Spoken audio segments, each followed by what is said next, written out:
Messieurs, dames, je vais encore faire cette vidéo rapport à tout ce qui touche le cancer.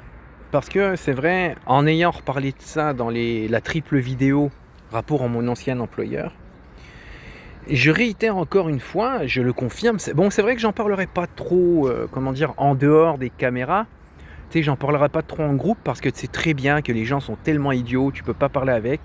Un groupe s'en prend à toi, ça t'interrompt pour dire des bêtises et tu peux pas parler. Et les gens, tu leur dis un truc, ils comprennent que dalle. Oui, voilà, les gens en général, dans la grosse majorité, pigent que dalle quand tu leur parles, veulent toujours avoir la parole pour rien, n'ont pas d'argument. Et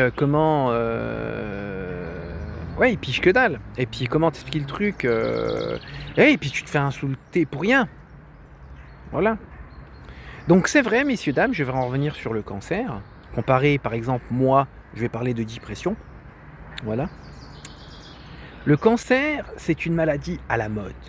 Donc, je vous dis, messieurs, dames, chaque personne que vous êtes à avoir le cancer, vous êtes des gens terriblement chanceux. Vous avez une chance inouïe d'avoir un cancer. Donc, félicitations à tous ceux qui ont un cancer. Parce que c'est la seule maladie à la mode où les stars s'investissent pour ça, en parlent, font des campagnes de pub. T'as la Ligue contre le cancer. T'as énormément d'événements. T'as des femmes qui s'habillent en rose pour courir pour le cancer. T'as des mecs qui portent la moustache pour le cancer. T'as énormément d'événements qui se font pour le cancer. En plus de la Ligue contre le cancer, t'as des associations contre le cancer. On fait tout contre le cancer. Quelqu'un a le cancer, on va le choyer, on va prendre soin de lui, on va le dorloter, on va lui offrir considération, on va lui aller chercher les montagnes. Voilà. Donc voilà. Et ce qui prouve que l'humain, encore une fois, en général, est très bête. Voilà. Et mais par contre, pour une maladie qui ne se voit pas, qui a besoin d'attention, et puis que les gens, dans leur superficialité de clichés et idées reçues, tu milites tout le temps, t'insultes tout le temps, veulent pas comprendre.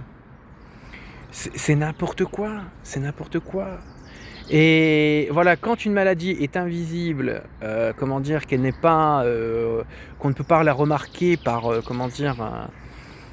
l'imagerie médicale, et qu'il faut réfléchir et comprendre pour la comprendre, bah les gens, non, ils veulent pas se donner la peine.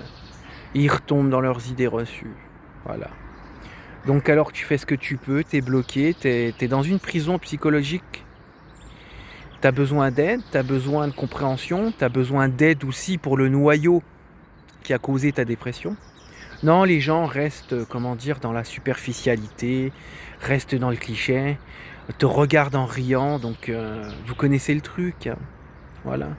Puis quand tu as une dépression rapport à, par exemple, des violences policières, voilà. Ah bah non, les gens, ils voient que le côté, comme moi avec les affiches que j'ai mis sur ma voiture, ils voient le côté humour, ils voient le côté on n'a rien envie de faire, et puis on n'a pas envie de t'aider, et puis va manger une pomme.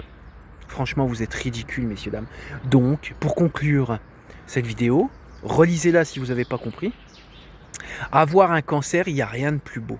Parce qu'on t'offre du respect, de la considération, on va chercher solution, et et on te ramène tout sur un plateau en or. Voilà. Donc, que demander de plus? Salut, moi je vous dis au revoir.